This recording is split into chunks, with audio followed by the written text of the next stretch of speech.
primeiro D, hoje dia 23 de junho, né?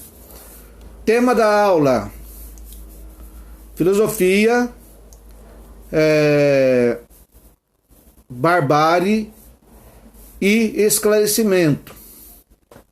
O que a filosofia tem a ver com a barbárie e com o esclarecimento? Vamos tentar descobrir aqui, tá? Eu vou compartilhar a tela da apresentação da aula só para a gente ter uma visão do conteúdo e da habilidade.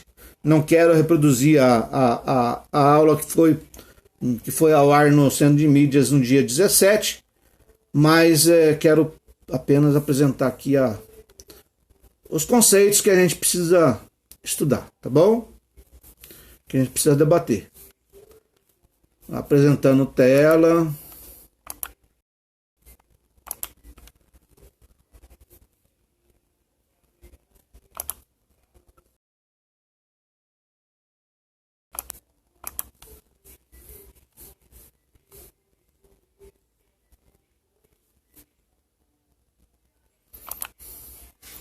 Bom, na aula estão presentes a Ana Beatriz, Jonathan William e Rayane. Perfeito?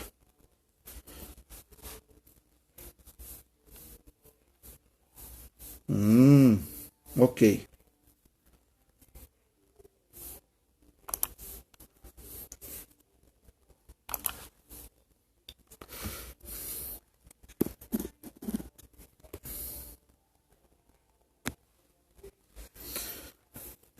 Bom, a tela essa aí já está com vocês, né? A aula de hoje. Só por no...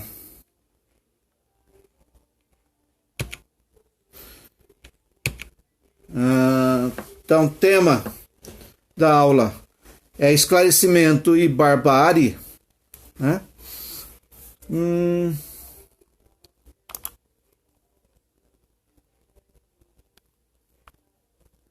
Marca texto. Deixa eu vermelho, amarelo. Então, esclarecimento e barbárie já é a aula 2, né? Já é a segunda aula. Mas ele traz um pensamento sobre continuação do pensamento de Foucault, de Adorno, citados nas aulas anteriores. Então, qual o conteúdo? O conteúdo é os conceitos de civilização e barbárie, esclarecimento e obscurantismo, tá? Como subsídios para a compreensão das relações de poder. São palavras-chave, que a gente pode estar conversando aqui, tá? Democracia e cidadania. Vários conceitos aqui que a gente vai ter que pensar um pouquinho. Vamos começar por barbárie. Alguém já ouviu falar do termo barbárie, da palavra barbárie? Sabe o que é? Sim ou não?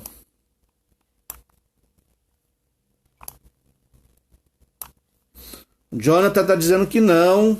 Rayane também não. Primeira vez que a Beatriz ouve sobre isso. Tá, mas é porque é um termo que foi originado de outro. Esse outro, vocês já ouviram falar de bárbaro. Já ouviu falar na aula de história sobre o bárbaro? O que é bárbaro? Bárbaro. Também não. Oxi! Então, lá na história, vou falar para a professora Marlene, hein? Lá na aula de história, e eu lembro que o ano passado eu acho que eu falei alguma coisa para vocês, hein? Sobre isso. Lá Seu bárbaro. Então, o que é seu bárbaro? Vai, fala pra mim, o que significa seu bárbaro?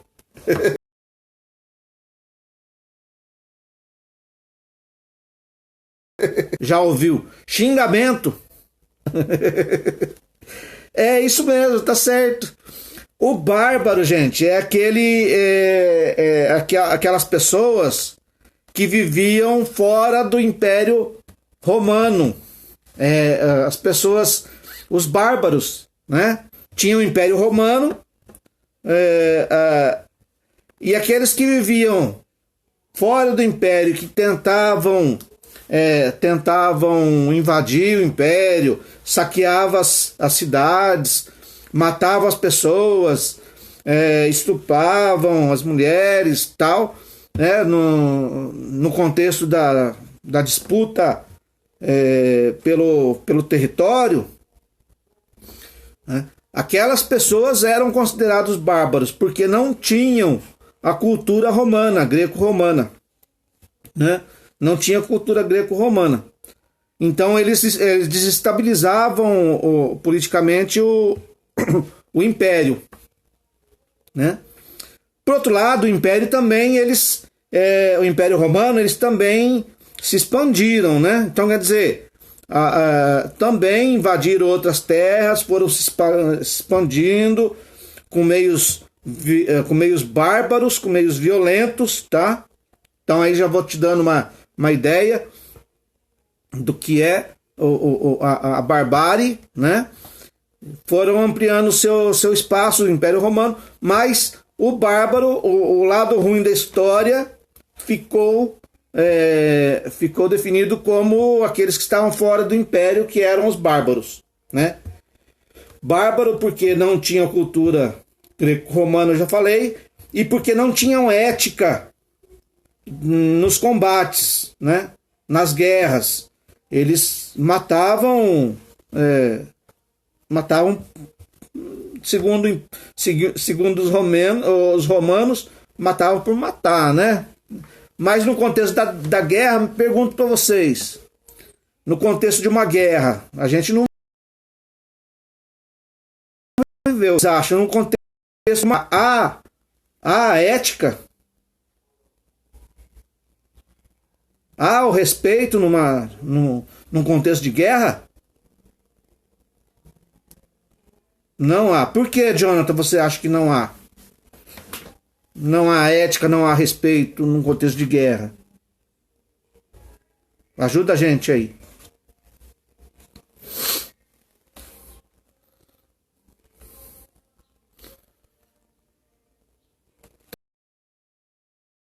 Tá. Não há ética num contexto de guerra. Não importa se é do lado dos bárbaros, se é do lado dos soldados romanos. Vou tentar agilizar, né? Porque assim, no contexto de guerra, o que vale é a sobrevivência, correto? Se você não eliminar o outro, você é eliminado. Isso. Mas é basicamente isso. A gente não sabe dizer justamente porque a gente não vivenciou isso, né? A gente não vivenciou uma guerra. Nunca tivemos essa experiência, né? Graças a Deus. Mas num contexto de guerra dá para imaginar como que seria o comportamento das pessoas. Isso, esperamos nunca viver essa situação, né? Mas num contexto de guerra, numa guerra, vamos dizer assim, onde já não tem mais a tecnologia, né? Hoje se usa tecnologia. Mataram o presidente do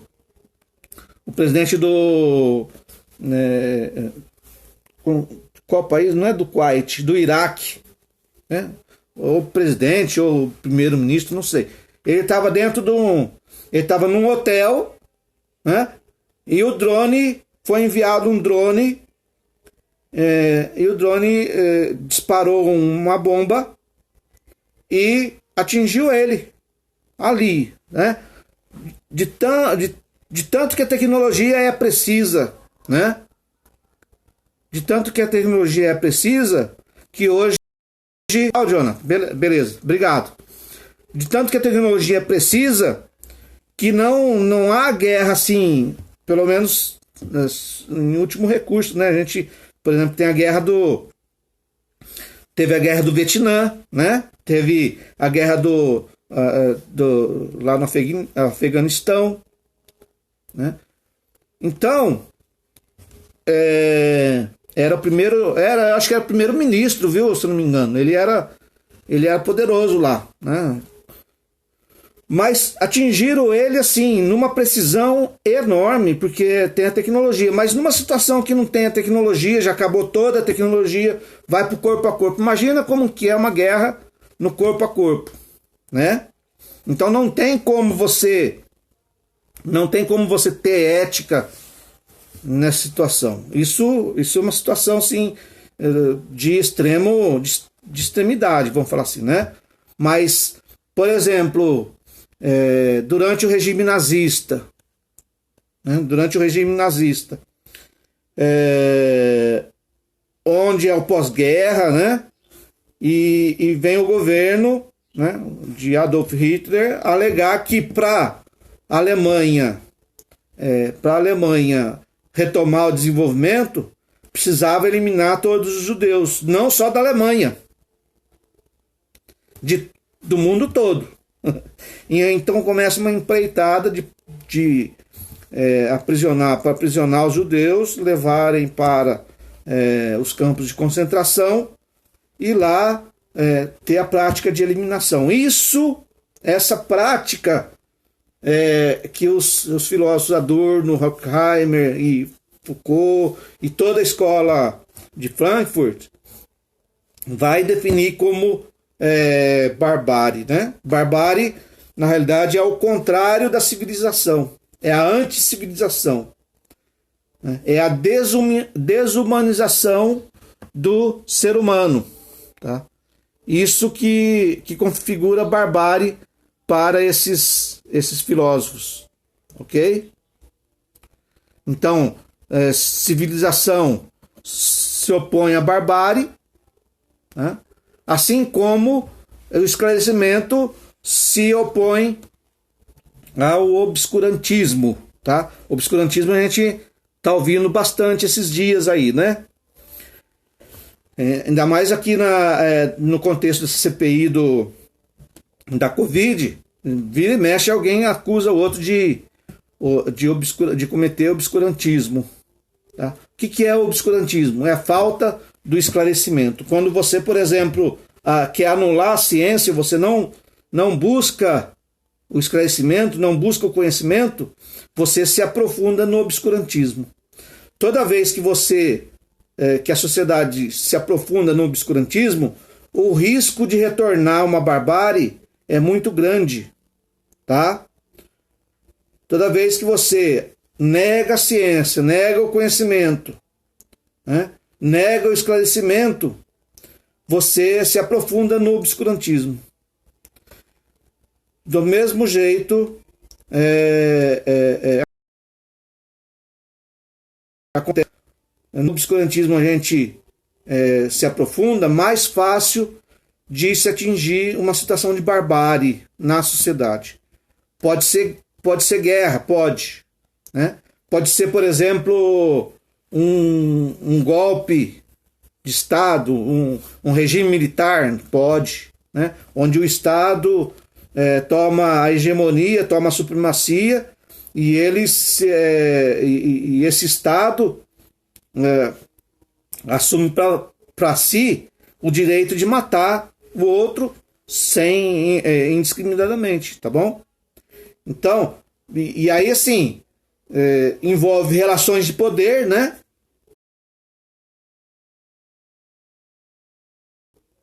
A gente vê e mexe, né? Situação de obscurantismo, de esclarecimento, de debate, isso tudo é relação de poder, tá? E que ameaça o quê? Ameaça a democracia. O que seria democracia, né? No contexto da Grécia, lá a gente viu no filme lá da Era do Ferro, né? Que a democracia era o direito de se manifestar, não é isso? No contexto da Grécia, era o voto. Lembra das pedras? Pedra branca, a gente se entrega. Pedra preta, a gente vai para a guerra. Você está entendendo? Mas guerra para quê? Guerra para defender as nossas cidades, né? Lembra no contexto lá daquele filme, daquele vídeo que a gente viu? Era para defender a cidade de Atenas e as cidades da Grécia, né? As duas cidades-estados mais poderosas, mas que eram pequenas também, em comparação com o exército,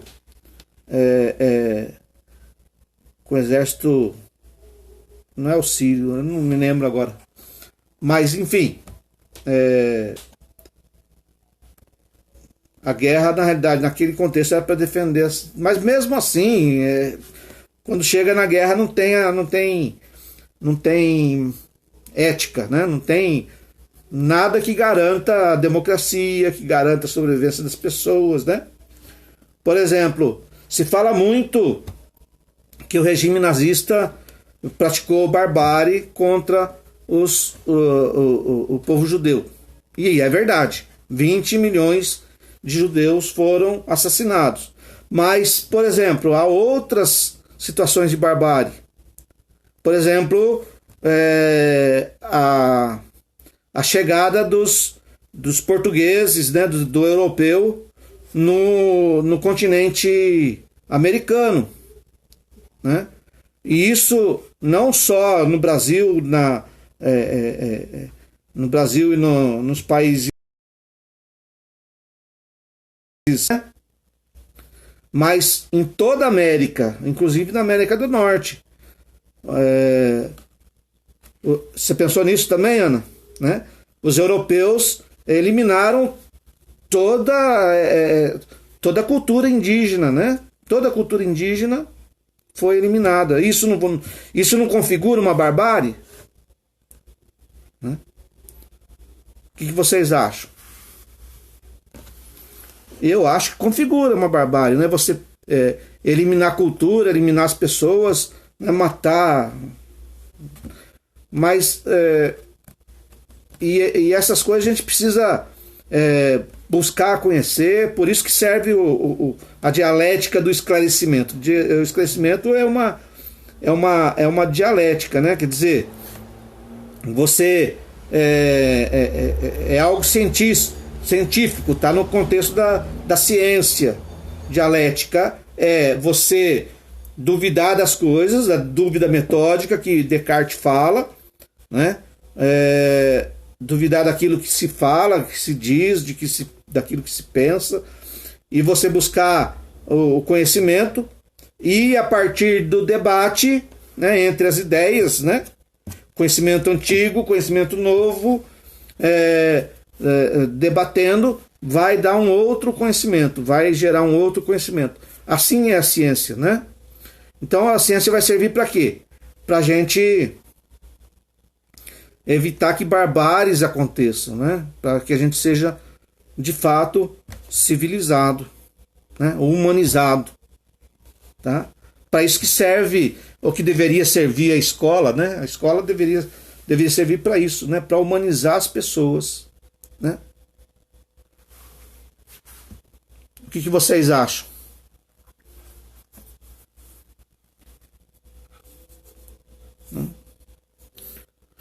Por exemplo, escola é um lugar de debate?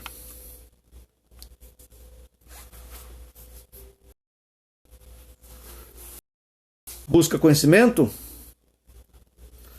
Os alunos brigam muito, né? Então isso é muito perigoso, né? Essa questão de a gente não respeitar o outro, ter bullying, né? É um limite muito tênue, né?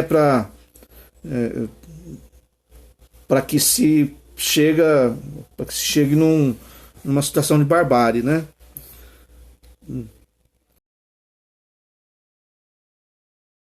Para a gente se tornar seres humanos, né?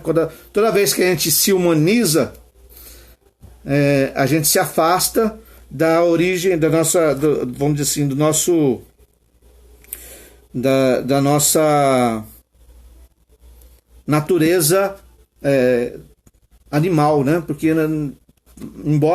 embora a gente não reconheça, né? E esse é o primeiro ponto para a gente obter esse crescimento, é reconhecer. Nós somos, a nossa origem é animal, né? Embora somos racionais, né? E essa é a grande diferença dos demais, dos outros animais, né? A gente tem, por exemplo, a consciência da morte, né? A gente tem a consciência do fim. Animal nenhum tem consciência do fim. O ser humano tem. Toda vez que a gente, então, adquire mais humanidade, se aperfeiçoa da nossa humanidade, a gente se afasta da nossa natureza animal, né? A gente vai se tornando mais racional, mais humano. Só que o contrário também é verdadeiro. Toda vez que a gente se afasta da nossa humanidade, que a gente se torna mais desumano, a gente se aproxima da nossa natureza animal. Ok? Sim ou não? Uma vez eu falei, nós somos animais. Aí um aluno, eu não sei nem se foi no nono ano, ano passado mesmo, hein? Aí o aluno falou assim, professor, você tá me chamando de animal? Não estou chamando. Eu falei, nós somos animais. Nós somos de origem animal. Ou seria de origem vegetal? Né? Então, nós somos de origem animal. A gente... o que significa um animal? Um ser animal? Um ser animado. Ânima. Que tem o sopro, né? Que respira. Que corre sangue pelas veias, né? Todo animal é assim. Tá? Independentemente se pensa ou se não pensa. Tá? Ou você, na natureza, ou você é animal, ou você é vegetal, né? Quando está alguém adoentado, em coma no hospital, como que a gente fala?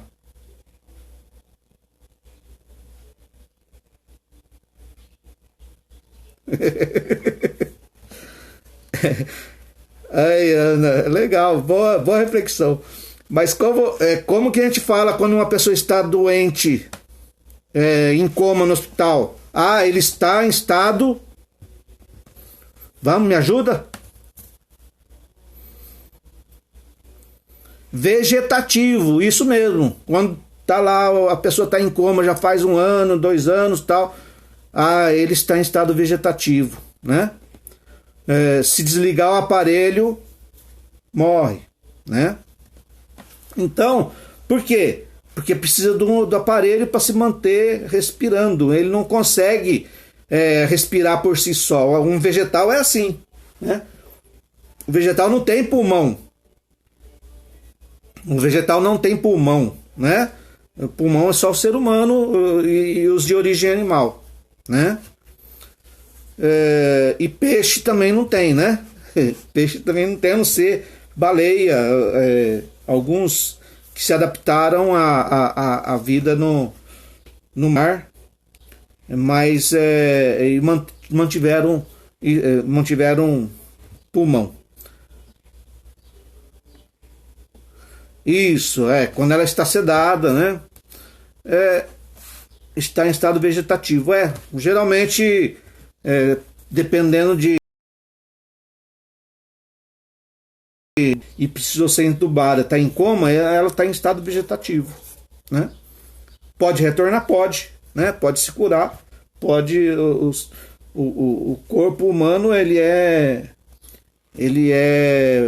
se restaura, né? O corpo animal, né? Tanto o ser humano quanto os demais animais, eles se restauram. Também os vegetais, né? Mas é isso aí. Legal a aula. Boa reflexão de vocês, hein? Eu acho que foi a melhor. 3 alunos só e a gente nesse debate aqui. Muito bom. Galera, então é isso aí. Atividade 7. Aliás, atividade 8 já está no Google Classroom, tá? A gente volta, na atividade 8, a gente volta a responder as questões de múltipla escolha, porque estava dando alguns probleminha, algum trabalhinho para fazer as respostas digitadas.